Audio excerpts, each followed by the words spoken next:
சின்ன பொண்ணு, ஏம்மா மணி 2 ஆகுதுமா, பசி உயிரை போகுது. எதனா சோறு போடுவியா இல்ல நான் வெளில போய் சாப்பிட்டுக்கிட்டுமா? அட என்னங்க இப்படி சொல்லிட்டீங்க?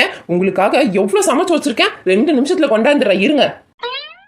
அடேங்கப்பா, சின்ன பொண்ணு என்ன இவ்வளவு சமைச்சிருக்க? கோழி, ஆடு, மீன், முட்டைன்னு எல்லாமே ஏன் தட்டுல கிடக்கு? அட உங்க அம்மா தான் ஊருக்கு போயிருக்காங்களே, அவங்க இருந்தாதான் இதையும் எடுத்த அதையும் எடுத்த நச்சு நச்சுன்னு உயிர் எடுப்பாங்க. வாய்க்கு ருசியா நினைச்சதை செஞ்சு கூட சாப்பிட முடியாது. அவங்க வர வரைக்கும் நிம்மதியா இருக்கலாம். என்ன சின்ன பொண்ணு, எங்க அம்மா பத்தி என்கிட்டயே கூட சொல்லிக்கிட்டு இருக்க? வாய் ரொம்ப நீளுதே. உண்மையா தானே சொன்னாங்க. சரி சரி அதெல்லாம் விடுங்க, சாப்பிட்டு எப்படி இருக்குன்னு சொல்லுங்க. அசத்திட்ட சின்ன பொண்ணு. தேங்க்ஸுங்க.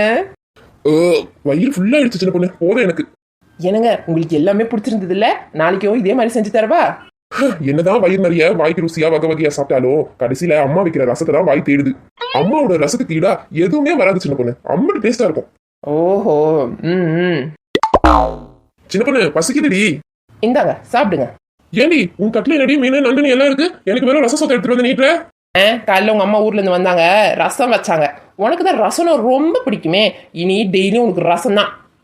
சின்ன பொண்ணு சரிதான் போயா.